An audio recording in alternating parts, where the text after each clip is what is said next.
अस्सलाम वालेकुम, कैसे हैं आप सब लोग। आज हम बना रहे हैं शान का इजी कुक हलीम मिक्स और ये बहुत ही जल्दी बन जाता है। अगर आप बहुत ही जल्दी से हलीम बनाना चाह रहे हैं तो आप ये पैकेट इस्तेमाल कर सकते हैं। आज हम इससे बनाएंगे और देखेंगे कि ये कितना मज़ेदार बनता है। तो सबसे पहले मैं इसके बॉक्स को चेक कर लेती हूँ। इसके अंदर 2 साशे हैं। एक साशे जो है वो तमाम स्पाइसेस का है और दूसरा साशे जो है वो तमाम जो ग्रेन्स हैं, गंदम और दूसरी चीज़ें वगैरह, उनका है। तो ये पहला साशे है, इसके अंदर तमाम स्पाइसेस का मिक्स मौजूद है। और दूसरे साशे के अंदर तमाम चीज़ें हैं, गंदम वगैरह जो भी चीज़ें इस्तेमाल की जाती हैं, दालें इस्तेमाल की जाती हैं हलीम बनाने में, वो दूसरी तमाम चीज़ें इस बड़े पैकेट में मौजूद हैं।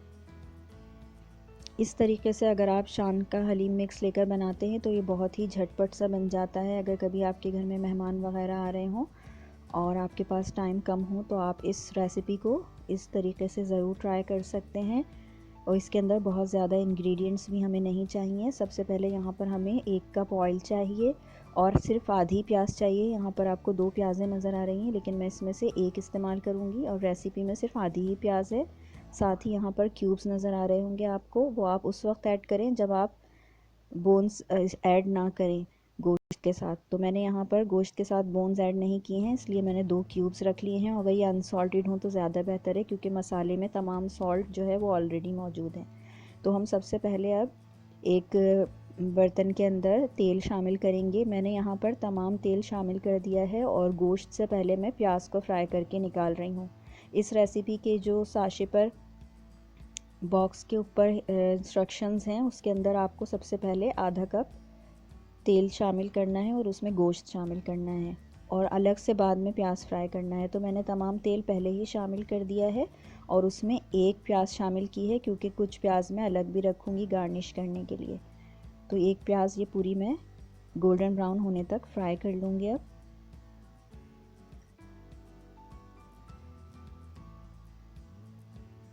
जब तक प्याज फ्राई हो रही है, ये मैंने गोश्त अलग रख लिया है। इस तरह से इसको धोकर कट करके रख लिया है। मेरे पास एक पीस था, उसको मैंने बहुत ही थिन इस तरह से काट लिया है ताकि जल्दी गल जाए। आप जिस तरह का भी गोश्त आपको पसंद हो वो ले सकते हैं, बीफ या चिकन जो भी आपको चाहिए, और बोन्स भी ले सकते हैं। बोन्स ना लें तो क्यूब्स ले लें। इसी दौरान हमारी प्याज लाल हो गई है। हमने प्याज को अलग रख लिया है, जिसमें से आधी हम इस रेसिपी में शामिल कर देंगे, बाकी हम गार्निश के लिए रखेंगे। अब हम इसी ऑयल में गोश्त शामिल कर देंगे और इसको थोड़ा सा फ्राई करेंगे। रेसिपी के मुताबिक मैंने इसके अंदर 250 ग्राम्स गोश्त शामिल किया है और जब इसका कलर चेंज हो गया है तो मैंने इसके अंदर 1 टेबल स्पून अदरक लहसुन का पेस्ट शामिल किया है। रेसिपी में अदरक लहसुन का पेस्ट नहीं है, लेकिन मैंने इसमें थोड़ा सा शामिल कर दिया है। इससे बहुत ही अच्छी सी गोश्त में खुशबू आ जाएगी और जो गोश्त की एक महक सी होती है वो निकल जाएगी। तो रेसिपी में ये मौजूद नहीं है, लेकिन अगर आप चाहें तो शामिल कर सकते हैं इसे भी। इन दोनों चीज़ों को मिक्स करेंगे, थोड़ा सा हम मीडियम हीट पर इन्हें पकाएंगे और जब अदरक लहसुन अच्छे तरीके से फ्राई हो जाएगा तो हम इसके अंदर शान का जो रेसिपी मसाला मिक्स है वो इसके अंदर शामिल कर देंगे। जो मसाला है ये बहुत ही ज़्यादा तेज़ है, तो जो लोग स्पाइसी खाना पसंद करते हैं वो पूरा इसमें शामिल कर सकते हैं, लेकिन मुझे ये थोड़ा ज़्यादा स्पाइसी लगता है तो मैंने थोड़ा सा बिल्कुल मसाला बचा लिया है। तकरीबन 2 टेबल स्पून के करीब मसाला मैंने बचा लिया है। आप इसे बाद में भी इस्तेमाल कर सकते हैं इस मसाले को। तो अगर आप तेज़ खाना पसंद करते हैं तो पूरा मसाला ऐड कर दें, और अगर नहीं पसंद करते तो थोड़ा सा मसाला आप बचा लें, वो आप बाद में भी ऐड कर सकते हैं चखने के बाद। थोड़ा सा मसाला मैंने बचा लिया है और मैं चूँकि क्यूब्स भी ऐड कर रही हूँ तो मुझे वो सॉल्टेड क्यूब्स हैं, तो मसाले के अंदर जो नमक है वो क्यूब्स के साथ बैलेंस हो जाएगा। अब ये मसाला, हम इस मसाले को मिक्स करेंगे थोड़ा सा, और जब ये मसाला अच्छे तरीके से मिक्स हो जाएगा तो हम इसके अंदर जो रेसिपी के अंदर पानी की मकदार लिखी हुई है वो शामिल करेंगे। रेसिपी में तकरीबन 12 से 15 कप के करीब लिखे हुए हैं, तो आप इतने ही शामिल कर दें इसमें, क्योंकि बाद में भी इसकी ज़रूरत पड़ेगी। जब हम इसके अंदर गंदम वगैरह शामिल करेंगे तो ये तमाम पानी जज़्ब हो जाएगा। तो ये काफ़ी सारा पानी है और ये हमने इसमें शामिल कर दिया है। 15 कप के करीब पानी है। और जब एक मर्तबा ये उबाल आ जाएगा इस पानी में, तो हम इसे ढककर हल्की आंच पर पकाएंगे जब तक कि गोश्त गल ना जाए। अगर आप चिकन के साथ ये रेसिपी बना रहे हैं तो बहुत ही जल्दी चिकन गल जाएगी, लेकिन बीफ को गलने में थोड़ा सा टाइम लगेगा।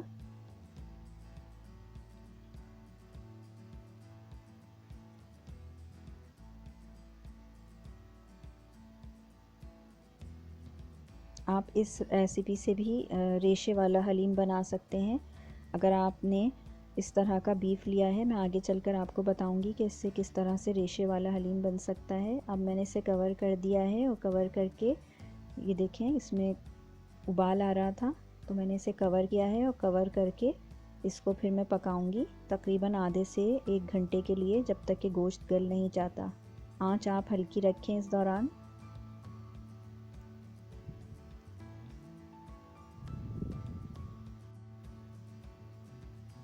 1 घंटा हो चुका है, गोश्त बहुत अच्छे तरीके से गल गया है। अब हम गोश्त को अलग निकाल लेंगे और इसके अंदर जो गंदम का पैकेट है, मिक्स दालों और गंदम का, वो शामिल करेंगे। लेकिन एक चीज़ का आप ख्याल रखें, मैंने आपको दिखाने के लिए इसमें डायरेक्ट ही शामिल कर दिया है और अमूमन मैं इसे डायरेक्ट शामिल नहीं करती हूँ, थोड़ा सा पानी के साथ मिक्स करके शामिल करती हूँ, क्योंकि अगर आप डायरेक्ट शामिल करेंगे तो वो बहुत ही ज़्यादा आपस में स्टिकी सा हो जाएगा और आपको फिर उसे मैश करना पड़ेगा स्पून की मदद से। तो आप जब भी इस रेसिपी से ये हलीम बनाएं तो इसके अंदर ये डायरेक्ट मिक्स मत करें, बल्कि इसको थोड़ा सा पानी में मिक्स करने के बाद इस जो पानी है इसके अंदर डालें। अब इन दालों को इसी तरह से मैं पका रही हूँ, तकरीबन 8 से 10 मिनट हो चुके हैं। साथ साथ मैं इन्हें हिला भी रही हूँ। मैंने इन्हें अच्छे तरीके से मिक्स किया है और अगर आप पानी के साथ मिक्स करके डालेंगे तो ज़्यादा अच्छा रहेगा। तकरीबन 8 से 10 मिनट के बाद ये इस तरह से काफ़ी थिक सी हो गई हैं और ये गोश्त है जो हमने अलग से निकाल लिया था। इस गोश्त को आप कभी भी ग्राइंडर में या ब्लेंडर में मत डालें, बल्कि इसको इस तरह के हावन दस्ते में डालकर इसे कूट लें। अगर आपके पास सिल ना हो तो हावन दस्ते में कूट लें, तो ये बहुत ही रेशे वाला हलीम बनेगा। ये देखें मैंने इस तरह से इसके अंदर अलग अलग इसको डालकर पीस लिया है, तो बहुत ही मज़ेदार सा हलीम बनेगा, बहुत ही अच्छा इसका टेक्सचर आएगा।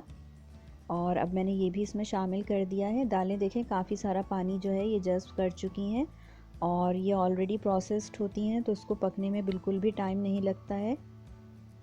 बस आप इसके अंदर ये दालें शामिल करेंगे तो ये इस तरह से स्टिकी सा हो जाएगा पूरा और काफ़ी गाढ़ा हो जाएगा। इसके बाद हम इसके अंदर ये गोश्त शामिल कर देंगे जो हमने निकाला था, और इसके अलावा हमें यहाँ पर प्याज भी शामिल करनी है। जो आधी प्याज रेसिपी पर बॉक्स के ऊपर लिखी हुई है वो इस टाइम हम शामिल करेंगे, लेकिन मैंने ऑलरेडी ऑयल इसके अंदर छोड़ ही दिया था शुरू में, तो मुझे सिर्फ प्याज ही शामिल करनी है। और प्याज मैं थोड़ी सी क्रश करके शामिल कर रही हूँ, वरना वो साबित साबित आपको मुंह में आएगी तो अच्छी नहीं लगेगी। तो आप उसको क्रश करके शामिल करें इस तरह से। और ये दोनों क्यूब्स हैं और 1.5 कप पानी मज़ीद हम यहाँ पर शामिल कर रहे हैं, लेकिन मैंने चूँकि क्यूब्स भी रखे थे शुरू में, तो मैंने उस 1.5 कप पानी को गर्म किया है और क्यूब्स को उनके साथ डिज़ोल्व करके इस तरह से शामिल किया है इस टाइम। अब हलीम तकरीबन तैयार हो गया है। अब बस हम इसे अच्छे तरीके से मिक्स करते जा रहे हैं और अब ढककर हल्की आंच पर तकरीबन 10 से 15 मिनट और पकाएंगे। 10 से 15 मिनट के बाद हलीम तैयार हो गया है और बहुत ही अच्छी इसकी कंसिस्टेंसी है इस टाइम। बहुत ज़्यादा ना ये थिक है और ना बहुत ही ज़्यादा ये पतला है, बिल्कुल ठीक इसकी कंसिस्टेंसी है। तो इस तरह से इस हलीम को तैयार करके ज़रूर देखें। मुझे बताएं कि ये आपको कैसी लगी वीडियो, रिव्यू कैसा लगा इस हलीम मिक्स के बारे में। और इसको अब हम गार्निश करेंगे प्याज से, हरा धनिया, पुदीना, हरी मिर्चों से, लीमू से, और इसको आपको डिश आउट करके दिखाती हूँ मैं। ये देखें हमने हलीम को डिश आउट कर लिया है और इसे गार्निश कर लिया है। रेसिपी आपको पसंद आई हो तो इसे लाइक और शेयर ज़रूर करें। अपना ख्याल रखिएगा। अल्लाह हाफिज़।